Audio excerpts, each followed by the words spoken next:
Hello, learners. Welcome to IS Marathon, your friend again, and this time with the case number 18. 17 cases totally discuss कर चुके हैं.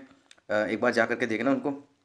Important judgement that transform India की ये series है and इसी के continuation में आज केस नंबर 18 है जो है आपका Vineet Narayan and others versus union of India 1997 का वेरी वेरी इंपॉर्टेंट केस है, वेरी लैंडमार्क केस है. दैट्स वाई हम इसको आज यहाँ पढ़ रहे हैं, राइट.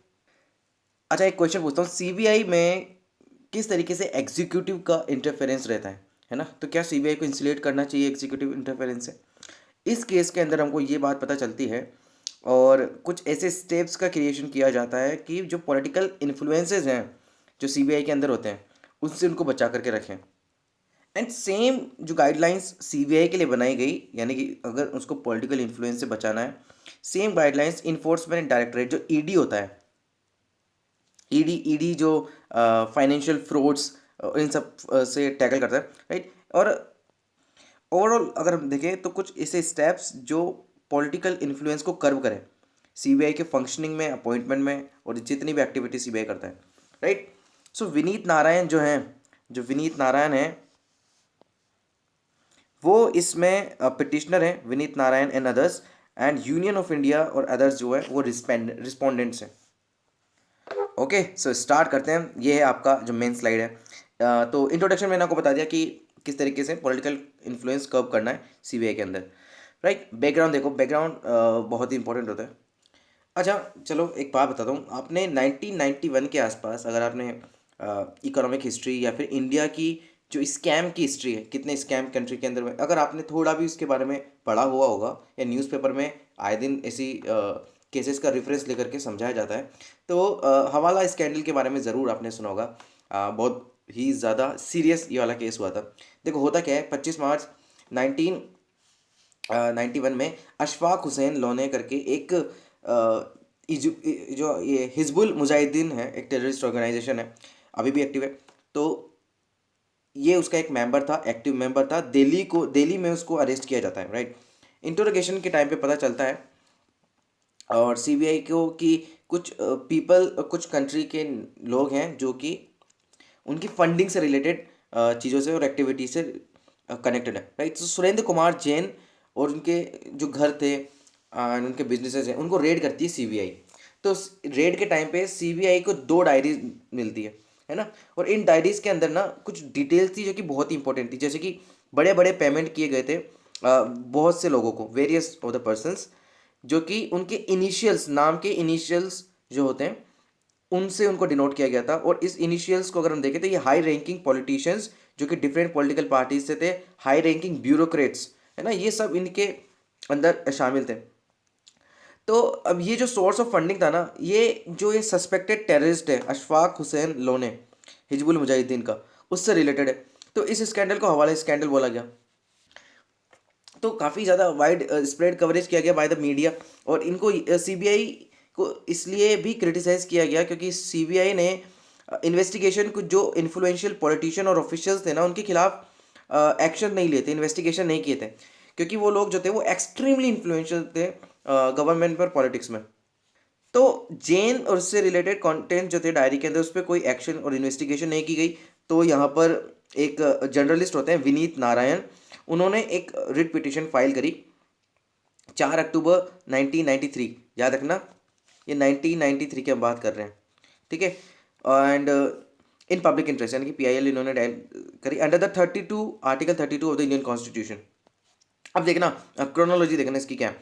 अब इन्होंने रिट पिटिशन फाइल करी है ना, किन्होंने, विनीत नारायण ने. अब इनका प्राइमरी फोकस क्या था, प्राइमरी पर्पस क्या था केस फाइल करने का, कि एक प्रॉपर इन्वेस्टिगेशन की जाए इस स्कैम की, डेफिनेटली.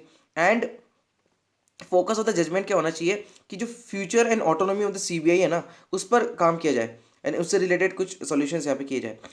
लेकिन ऐसा हुआ क्या, देखो कोर्ट के ऑर्डर्स तो आए, इन्वेस्टिगेशन भी की गई, चार्जशीट भी फाइल की गई, लोगों को अरेस्ट भी किया गया, लेकिन केसेस जो प्रोसिक्यूशन की स्टेज तक आते आते ना ख़त्म हो चुके थे एंड जितने भी केसेस थे सब कोलैप्स कर गए थे. तो अब ये देखो पिटिशनर्स की डिमांड क्या थी. तो सबसे पहला जो पॉइंट इसके अंदर आता है कि पिटिशनर्स ने ये कहा कि जो गवर्नमेंट की एजेंसीज है जैसे सीबीआई है और जो रेवेन्यू अथॉरिटीज़ हैं वो अपनी ड्यूटीज़ को परफॉर्म करने में और अपनी लीगल ऑब्लिगेशंस को परफॉर्म करने में फेल हो चुकी हैं। एंड जो जेन डायरीज के सीजर को लेकर के इस रिलेटेड मैटर्स में जो प्रॉपर इन्वेस्टिगेशन करनी चाहिए थी, कंडक्ट करनी चाहिए थी, उसमें भी फेल हो चुकी है, राइट। एंड ये क्लेम कर रहे थे कि जिस तरीके से टेररिस्ट को अरेस्ट किया गया एंड उनके जो फाइनेंशियल सपोर्ट है थ्रू इलीगल मीन्स और नेक्सस एक क्रिएट किया गया बाय, क्योंकि काफ़ी सारे इंपॉर्टेंट पॉलिटिशियंस हुए हैं, ब्यूरोक्रेट्स हुए हैं, ये सब इसके अंदर इंक्लूड थे। पूरा का सबसे एक नेक्सस था इनका, है ना, और इलीगल सोर्स ऑफ फंडिंग यहाँ पे चली थी। लेकिन उनका कोई इन दी एंड प्रोसिक्यूशन नहीं होता है, सब कुछ कोलैप्स हो जाता है। तो ये बेसिकली डिमांड थी पिटिशनर्स की। नेक्स्ट बात, ये लोग कहते हैं कि सीबीआई ना ये इस मैटर को इन्वेस्टिगेट इसलिए नहीं करना चाह रही क्योंकि ये कुछ इंपॉर्टेंट पर्सन्स हैं जो इसके अंदर पर्सन इन्वॉल्व हैं, उनको प्रोटेक्ट करना चाहते हैं, राइट, जो कि पॉलिटिकल सेटअप में काफ़ी ध्वंस रखते हैं अपनी। एंड सबसे फाइनल और सबसे इम्पोर्टेंट ये था कि इन्होंने पिटिशनर्स ने आर्ग्यू किया कि ये स्कैंडल डिस्क्लोज करता है कि एक नेक्सस इन रियलिटी है crime and corruption in public life in the high places, यानी कि जो हाई पोस्ट पर जो ब्यूरोक्रेट्स है, पॉलिटिशियन है, उनका क्राइम और करप्शन से इतना ज़्यादा नेक्सस है जो कि कंट्री की इंटीग्रिटी, सिक्योरिटी और इकोनॉमी को थ्रेट है। तो इन्होंने ये डिमांड किया कि गवर्नमेंट एजेंसी को कंपेल किया जाए इनकी लीगल ऑब्लिगेशंस को परफॉर्म करने के लिए, एंड ये जो इरोजन हो रहा है ना रूल ऑफ लॉ का, इसको भी प्रिवेंट किया जाए ताकि कंट्री में डेमोक्रेसी का प्रिजर्वेशन किया जा सके। ओवरऑल देखो, अगर हम सम अप करें तो इन पर्टिकुलर पिटिशनर्स की डिमांड ये थी कि सबसे पहले कोर्ट डायरेक्ट करे इसमें इन्वेस्टिगेशन को according with the rule of law, right, अच्छी इन्वेस्टिगेशन हो, ट्रांसपेरेंट इन्वेस्टिगेशन हो, ठीक। सेकंड, ऐसे पुलिस ऑफिसर्स को अपॉइंट करो इस इन्वेस्टिगेशन को सुपरवाइज करने के लिए जो कोर्ट की नज़र में कॉम्पिटेंट है, इंडिपेंडेंट है और इंटीग्रिटी है, हाई इंटीग्रिटी के ऑफिसर्स हैं जो, राइट।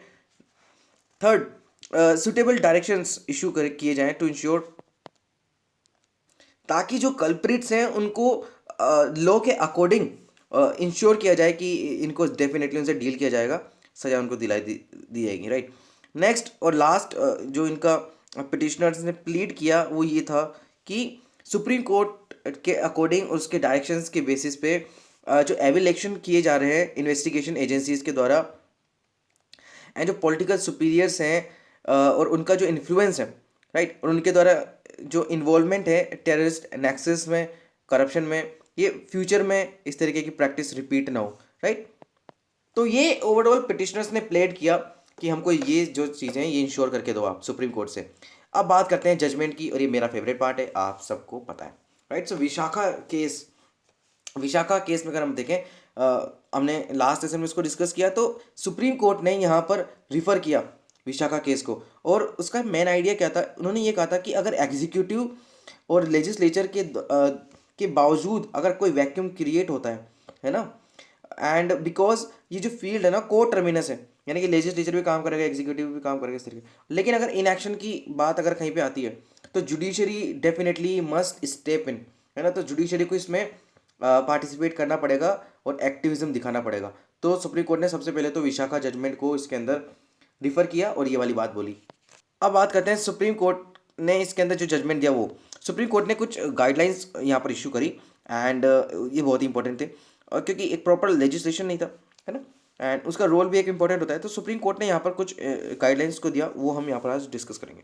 पहला, सबसे पहले जो सेंट्रल विजिलेंस कमीशन है, जो कि जो टॉप नॉच सिविल सर्वेंट से लेकर के जो क्लर्क लेवल के या फिर जूनियर जो पोस्ट होती है सिविल सर्विसेज में और पब्लिक सर्विसेज में, तो उसको इन्वेस्टिगेट करते हैं करप्शन रिलेटेड और स्कैम रिलेटेड बातें को, राइट। सो सेंट्रल विजिलेंस कमीशन को स्टैट्यूटरी स्टेटस दिया जाए, ये हम बात कर रहे हैं 1997 की, याद रखना, ठीक हो गया। तो सबसे पहले सीवीसी को स्टैट्यूटरी स्टेटस दिया जाए। सेकंड, जो सीवीसी होगा ना, जो सेंट्रल विजिलेंस कमिश्नर होगा, उस पोस्ट पर सिलेक्शन के लिए एक कमेटी बनाई जाएगी जिसके अंदर कौन कौन रहेगा, prime minister, home minister and जो लीडर ऑफ अपोजिशन है, राइट।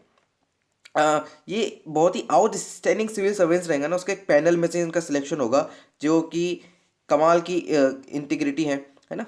एंड कैबिनेट सेक्रेटरी इसको रिकमेंड करके देगा, यानी कि ये जो लिस्ट बना करके देगा इम्पेकेबल इंटीग्रिटी वाले सिविल सर्वेंट्स की, आउटस्टैंडिंग सिविल सर्वेंट्स की, उसमें से फिर ये वाला जो पैनल है सिलेक्ट करेगा। ठीक है, हमने बात करी ये दो पॉइंट्स की। थर्ड पॉइंट ये कि सीवीसी जो है इसको रिस्पॉन्सिबल बनाया जाएगा for the efficient functioning of the CBI. देखो, गवर्नमेंट तो आंसरेबल रहेगी सिर्फ सीबीआई की फंक्शनिंग के लिए, लेकिन जो सीवीसी रहेगा ना वो इंटरेस्ट करेगा ये चीज़ कि जो सुपरिंटेंडेंस है सीबीआई की फंक्शनिंग पर, उसकी रिस्पॉन्सिबिलिटी कौन लेगा? वो लेगा CVC, right. Next, centre to ensure working in non partition manner. ठीक है, तो सेंट्रल गवर्नमेंट को ये कहा जाएगा कि शेल टेक ऑल मेजर्स जो कि नेसेसरी है ताकि जो सीबीआई की फंक्शनिंग है उसको इफेक्टिवली और एफिशिएंटली नॉन पार्टीसन पर्सपेक्टिव से अगर देखा जाए एक नॉन पार्टीसन एजेंसी बनाना है। बायस नहीं रहना चाहिए, पॉलिटिकल इन्फ्लुएंस नहीं रहना चाहिए, इंटरफेरेंस नहीं रहना चाहिए। नेक्स्ट पॉइंट आता है कि जो डायरेक्टर होगा सीबीआई का उसको कौन अपॉइंट करेगा? तो एक कमेटी बनाई जाएगी जिसके अंदर सेंट्रल विजिलेंस कमिश्नर रहेगा, उनके अलावा होम सेक्रेटरी रहेंगे, सेक्रेटरी रहेगा, सेक्रेटरी ऑफ जो डिपार्टमेंट ऑफ पर्सनल होता है वो, राइट। ये मेंबर्स हैं और इनका जो फाइनल सिलेक्शन होगा shall be made by appointment committee of the cabinet. Okay, जो कैबिनेट जो कमेटी ऑफ अपॉइंटमेंट होती है वही सिलेक्शन करेगा फाइनली, राइट, जो कि ये सिलेक्शन कमेटी सेंड करेगी कैबिनेट कमेटी को। और एक सबसे important point according to me वो ये रहेगा कि मिनिमम पीरियड जो रहेगा, मिनिमम टेन्योर जो रहेगा सीबीआई के डायरेक्टर का वो 2 ईयर्स रहेगा, राइट, ताकि उन पर कोई प्रेशर ना रहे, है ना। और नेक्स्ट है कि उनका जो ट्रांसफ़र होगा ना, जो इनकम्बेंट डायरेक्टर है सीबीआई का, वो एक्स्ट्राऑर्डिनरी सिचुएशंस में हो सकता है, राइट। और इनका अप्रूवल जो है वो सिलेक्शन कमेटी जो स्टार्टिंग में इनको जो सिलेक्ट किया था उससे अप्रूवल के बाद ही इनका ट्रांसफ़र हो सकता था। नेक्स्ट नेक्स्ट ये है कि फुल फ्रीडम दी जाएगी सीबीआई को, सीबीआई के डायरेक्टर को, कि किस एजेंसी के अंदर किस पर्सन को कौन सा वर्क अलोकेट करना है। एंड इन्वेस्टिगेशन की जो टीमें बनेगी ना वो भी डायरेक्टर की फुल उसके अंदर फ्रीडम रहेगी।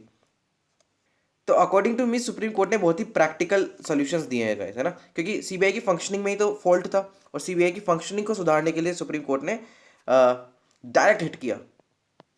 एंड ये जो गाइडलाइंस है वो उन्होंने प्रेजेंट की और सुप्रीम कोर्ट ने ऐसी ही सिमिलर गाइडलाइंस जो है वो इन्फोर्समेंट डायरेक्टोरेट के लिए भी इशू की। अब यहाँ पर एक प्रैक्टिस की जाती थी सिंगल डायरेक्टिव की, अब वो क्या है, सुप्रीम कोर्ट ने स्ट्रक डाउन कर दिया इस वाली प्रैक्टिस को। क्यों? इसका मतलब क्या होता है? सिंगल डायरेक्टिव का मतलब ये होता है कि जो मान लीजिए कोई डेजिग्नेटेड अथॉरिटी है उसके खिलाफ अगर इन्वेस्टिगेशन करनी है ना, आई एम सॉरी, देखो इसके अंदर ये होगा कि कोई भी ऑफिसर होगा ना गवर्नमेंट का या कोई पब्लिक सेक्टर अंडरटेकिंग का या बैंक्स का, है ना, कोई भी सर्टेन लेवल पे, तो उनके खिलाफ इन्वेस्टिगेशन करने के लिए, उन ऑफिसर्स के खिलाफ इन्वेस्टिगेशन करने के लिए प्रायर सैंक्शन चाहिए डेजिग्नेटेड अथॉरिटीज़ का। तो इस ये वाला जो डायरेक्टिव था इसको सिंगल डायरेक्टिव बोलते हैं, इसको स्ट्रक डाउन कर दिया सुप्रीम कोर्ट ने।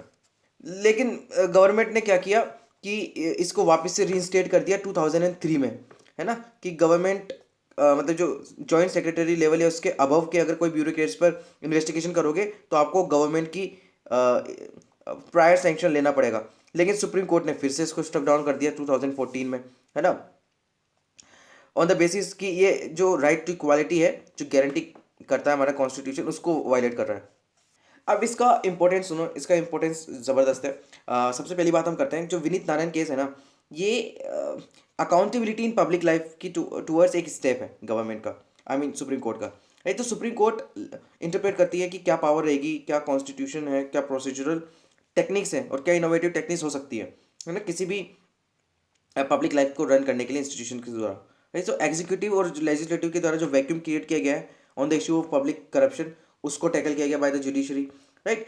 एंड पब्लिक अवेयरनेस इसने जनरेट करी about the issue of public corruption, लोगों को पता चलने लगा कि इस लेवल का करप्शन हो रहा है ना। एंड पीपल को इंस्पायर किया इंगेज होने में कि इस तरीके के जुडिशियल सिस्टम्स का आप इस्तेमाल कर सकते हैं टू इस expose any kind of scheme, any kind of nexus through the public interest litigation, right. अब बात करते हैं इम्पैक्ट की।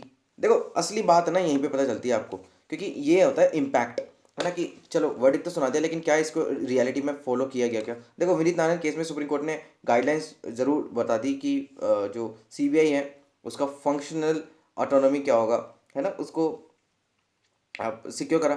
तो ये जो गाइडलाइंस है ना वो लेटर एंड स्पिरिट में रेयरली फॉलो की गई है। ये सब गवर्नमेंट्स की हम बात कर रहे हैं। सो ये जो गाइडलाइंस थी वो heavily diluted by the successive governments during the implementation.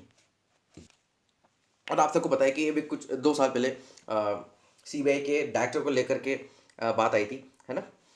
And supreme court ने सीबीआई को कई कई बार तो पैरट इन केज भी बोला गया, पपेट भी बोला गया, है ना। तो सीबीआई ऐसी इंस्टीट्यूशन बन के रह गया जो सेंट्रल गवर्नमेंट के इशारों पर काम करता है। चलो ये रियलिटी है गाइस, ये रियलिटी है। सर आपको एग्जांपल देता हूँ मैं कि देखो जो 2 इयर्स का जो टेन्योर सुप्रीम कोर्ट ने कहा गया कि डायरेक्टर ऑफ सीबीआई का रहेगा, लेकिन सेंट्रल गवर्नमेंट ने क्या किया, जो सीबीआई डायरेक्टर थे आलोक कुमार वर्मा, उनको कंपलसरी लीव पे भेज दिया, है ना। तो इसको डाइल्यूट कैसे किया गया, देखो समझो इसको, कि जो गवर्नमेंट है उसने डायरेक्टर को रिमूव नहीं किया पोस्ट से, बिल्कुल नहीं, हम नहीं कर रहे, हम तो फॉलो कर रहे हैं भैया, नहीं, उन्होंने फोर्सिबली इनको सेंड कर दिया कि लीव पर इनको भेज दिया फोर्सिबली, है ना। और joint director M Nageswara Rao को अपॉइंट कर दिया एज एन इंटरिम डायरेक्टर, क्योंकि अगर कोई डायरेक्टर सीबीआई का छुट्टी पे जाते हैं या लीव पे जाते हैं तो जॉइंट डायरेक्टर जो रहता है उनको अपॉइंट कर देते हैं, right, right, as a director. So it has effectively done the same, so it runs contrary to the supreme court directive, ये बात याद रखो। तो एक नॉलेंस कमेटी बनी थी, उसके अंदर एक बात ये भी कही गई थी, मतलब नॉलेंस कमेटी विदेश में बनी थी, फॉरेन में, आई गेस ब्रिटेन में बनी थी, यूके में। सो उसमें 7 प्रिंसिपल्स ऑफ पब्लिक लाइफ बताया गया था। सुप्रीम कोर्ट ने इसको भी रीइटरेट किया यहाँ पर, है ना। सुप्रीम कोर्ट ने रिफर किया इन 7 प्रिंसिपल्स इन पब्लिक लाइफ को। आपने अगर एथिक्स पढ़ा है अच्छे से तो उसमें नॉलेज कमेटी के ये 7 प्रिंसिपल्स पढ़ते हैं पब्लिक लाइफ के। तो पहला आता है आपका selflessness, integrity and objectivity, accountability, openness, honesty, leadership, है ना। और इसमें मैंने एक ये मिनोमिक्स दिया था कि किस तरीके से आप इसको याद कर सके, क्योंकि यूपीएससी के मेंस आंसर्स में आपको एग्जैक्टली लिख के आने पड़ेंगे 7 ही प्रिंसिपल्स अगर पूछे जाए तो, राइट। तो साहिलो यहाँ पर मैंने जैसे सेल्फलेसनेस, है ना, अकाउंटेबिलिटी, एच से ऑनेस्टी, आई से इंटीग्रिटी, ओ से ऑब्जेक्टिविटी एंड ओ से ओपननेस। तो ये 7 प्रिंसिपल्स हैं नॉलेज कमेटी के जो सुप्रीम कोर्ट ने इस केस में, क्योंकि पब्लिक गवर्नेंस की बात है ना यहाँ पर, पब्लिक हम बात करें पब्लिक सर्विसेज की बात है, पब्लिक लाइफ की बात है, तो इन प्रिंसिपल्स को फॉलो करना नेसेसरी है। So this is for today guys. ये बहुत ही ज़बरदस्त एक केस था, उसको आपने समझा, कुछ चीज़ समझ में नहीं आती तो पूछें। ये केस नंबर 19 है, 3 जजेस केस, 1981 का, 1993 और 1998। ये सुप्रीम कोर्ट में अपॉइंटमेंट, कॉलेजियम, है ना, इन सबसे रिलेटेड बातों हम करेंगे। थोड़ा सा लेंथी होगा क्योंकि ये सबसे ज़्यादा इंपॉर्टेंट केस है, क्योंकि सुप्रीम कोर्ट के अपॉइंटमेंट को लेकर, कॉलेजियम को लेकर के काफ़ी ज़्यादा टसल चलती है ना। तो इसको समझेंगे नेक्स्ट लेसन में। तो आज तो हमने कंप्लीट कर लिया केस नंबर 18। नेक्स्ट हमारा case number 19। So Vineet Narayan and others versus union of India 1997 का केस था। आपने समझा, कुछ चीज़ समझ में नहीं आती है पूछ लो, मैसेज करो, लेकिन एक जरूर है, आपसे चाहिए सपोर्ट। सपोर्ट कैसे करोगे? लाइक करके, सब्सक्राइब करके, ओके। जितना हो सके ना उतना फैलाओ इन सब चीज़ों को। अवेयरनेस फैलाना काफ़ी ज़रूरी बात है एंड काफ़ी इंपॉर्टेंट है, इसलिए हम भी यहाँ पर पढ़ा रहे हैं। एंड ऐसा नहीं है कि कोई एक IAS एस्पायरेंट या सिविल सर्विसेज एस्पायरेंट इसको देख सकता है, कोई भी देख सकता है। And doctor APJ Abdul Kalam ने क्या कहा है guys? Continuously gaining knowledge, knowledge लेते रहना चाहिए हमेशा। पे बैक ही करेगी आपको, है ना, नुकसान नहीं होगा आपका कुछ भी। तो मिलते हैं अगले समय, जब तक के लिए stay tuned and have a nice day.